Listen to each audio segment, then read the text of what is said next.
महालक्ष्मी देवीची बहीण म्हणून देवी भगवती देवी ओळखली जाते। त्यामुळे कोल्हापूरला महालक्ष्मीच्या दर्शनाला जाऊ न शकणारे बहुतांश भाविक रत्नागिरीत पोहोचतात ते भगवती देवीच्या दर्शनाकरता। चला जाऊया रत्नागिरीच्या रत्नदुर्ग किल्ल्यावर, ज्या देवीवरून रत्नागिरीला रत्नागिरी या नावाचा बहुमान मिळालाय। पाहूया।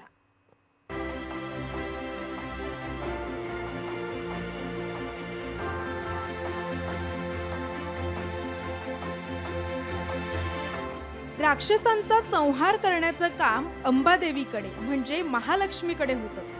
कोल्हासुराचा नाश अंबाबाईनं केला तिथे कोल्हापूर वसलं। करवीराला अंबाबाईनं जिथं मारलं तिथे करवीर नगरी वसली। महाबलाढ्य रत्नासुराचा वध करण्याचं काम बाकी होतं। त्यावेळी अंबाबाईनं भगवान शंकरांना प्रसन्न करून घेतलं। भगवान शंकरांनी देवीला आणखी 2 वर्ष तपसाधना करण्यास सांगितलं। 2 वर्षांनंतर भगवान शंकरांनी डोळे उघडण्यास सांगितलं।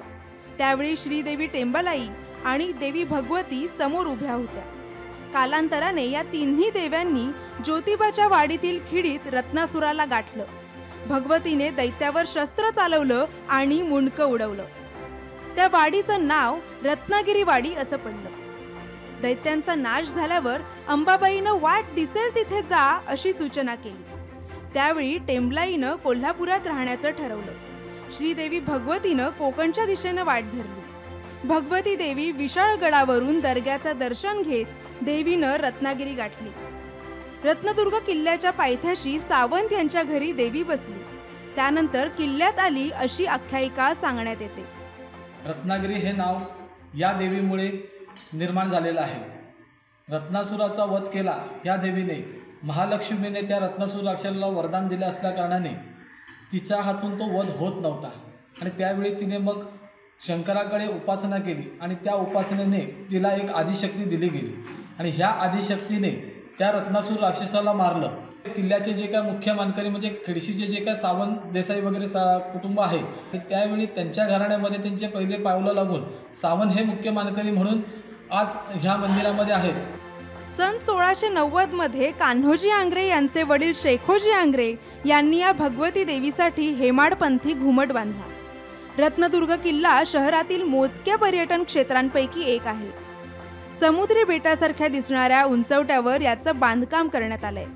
तिन्ही बाजूने पाण्याने वेढल्याने त्याला जलदुर्ग असंही म्हटलं जातं।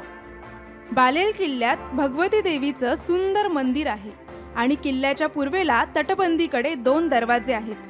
प्रथम दरवाजा हा दिंडी दरवाजा आणि दुसरा महाद्वार म्हणून ओळखला जातो। सुमारे 1211 मीटर लांब आणि 917 मीटर रुंद आहे। तटबंदीच्या आतील परिसर हा 120 एकरचा आहे। त्यामुळे या किल्ल्याचं सौंदर्य डोळ्यांचं पारणं फेडतं। अनेक पर्यटक या ठिकाणी खास नवरात्र उत्सवात देवीच्या दर्शनासाठी येत असतात। रत्नागिरीतल्या अनेकांची या देवीवर श्रद्धा आहे।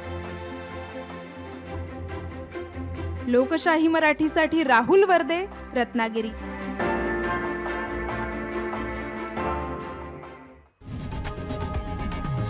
लोकशाही मराठी ऐका, पहा, जागरूक रहा।